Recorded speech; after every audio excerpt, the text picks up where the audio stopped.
So what's up guys, it's Mon Fiaz, and we're going to be going through flashcards.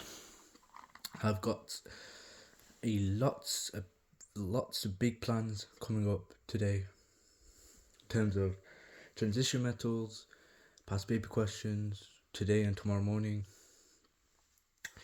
and then I'll start on Thursday as well, Friday, Saturday, Sunday. A lot of big plans for this YouTube channel, so hopefully you guys make sure you subscribe so you can be notified when I go through these things. So first, ionization energy need to move one electron from each atom in 1 mole of gaseous atom from 1 mole of gaseous 1 plus ions. Second, ionization energy was the same, but we just energy need to move one electron from each ion, 1 mole of gaseous 1 plus ions from 1 mole of gaseous 2 plus ions. Successive ionization energies increase in each shell because electrons being moved from increasingly positive ion, less proportion amongst electrons held strongly by the nucleus. Electrons being moved from a shell close to the nucleus. Each element down group chooses extra electron shell compared to one above. Extra inner shell shields outer electron from attraction nucleus.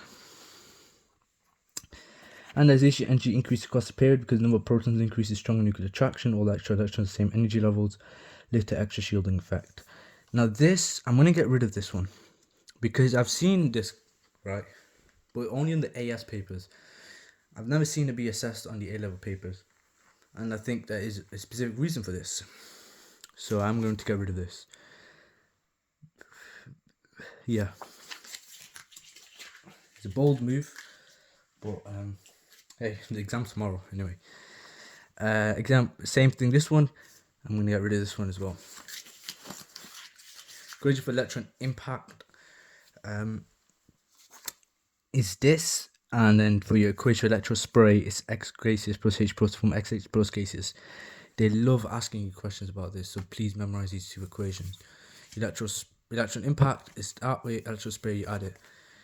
First, ionization energy is endothermic because takes in energy, ionize an atom. Ionization energy, the lower the ionization energy, easier form an ion. Nuclear charge, the more positively charged the nucleus, stronger attraction for electrons. Shielding, number of electrons between outer shell, outer electrons, and nucleus increases. Outer electrons feel less attraction toward nuclear charge. Distance from nucleus. Electrons close to the nucleus are much more strongly attracted than further away. That is just common sense at this point, right?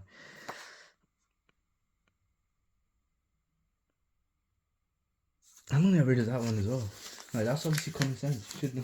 Obviously, if it's close to nucleus, more strongly attracted. Transition metals, a weird thing about them is that when they become ions, they lose 4s electrons before the 3d electrons.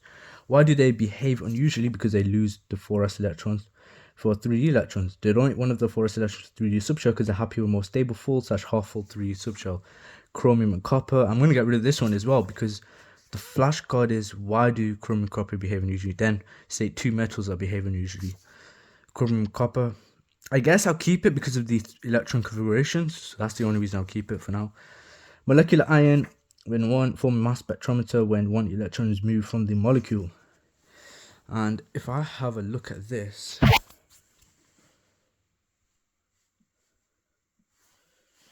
one second guys, I think I got in a message or something.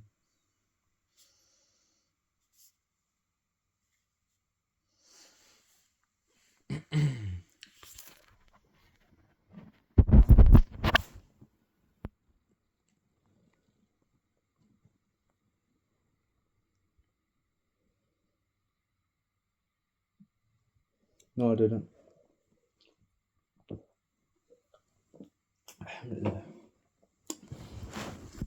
So sorry about that, we carry on.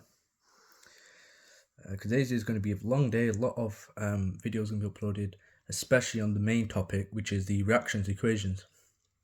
Reaction of metal ions in solution. But if I have a look at the specification, atomic structure,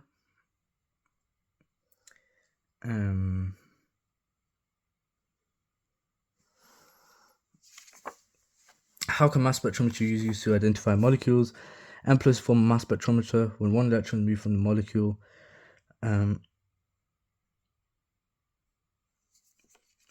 Again, they would never ask you this. Let me get rid of that.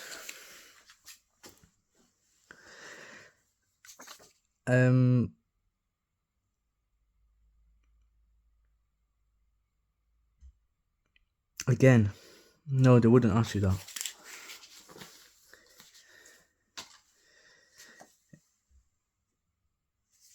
Same thing with this. They would never ask you this. What they would ask you from the specification, which I've got right here. So don't think I'm just getting rid of these for no reason. Please don't think that. Is go to specification. Students should be able to interpret simple mass spectral elements. All you need to do is interpret a graph. They'll never ask you to define this or why. How do you do this or why is this?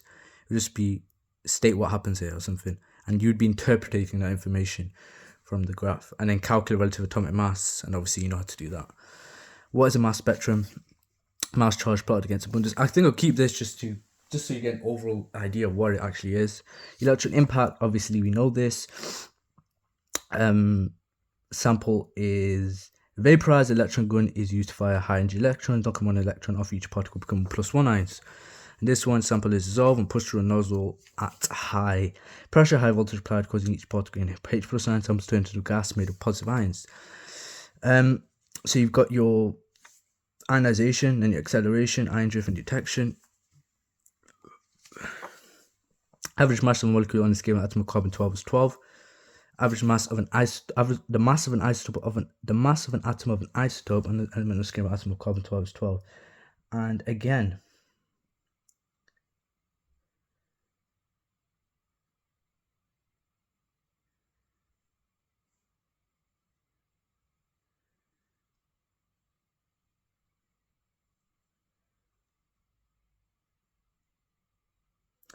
that these things are not on the spec with the isotopic mass.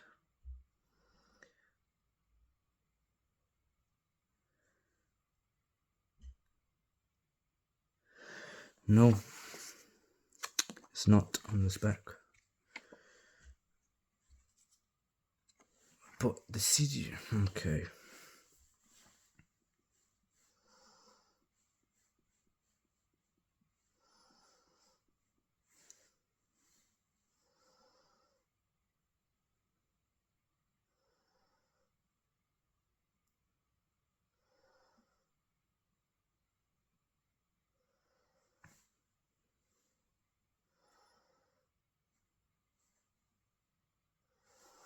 I'm gonna keep it, but it's, I don't know.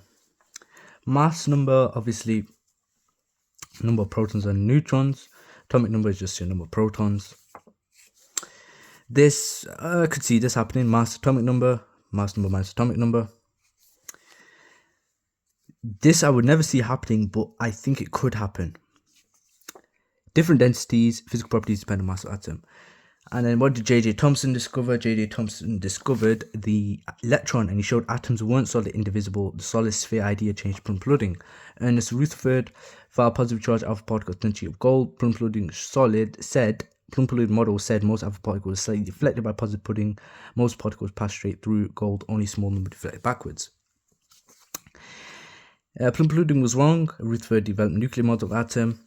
A nuclear model of an atom is tiny positive charge nucleus is surrounded by a cloud of negative electrons at a mostly empty space.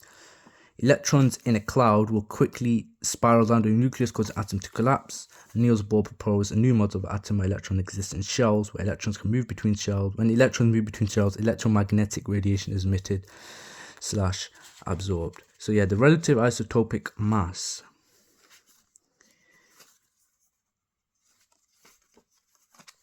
I'm gonna find out if that's on the specification,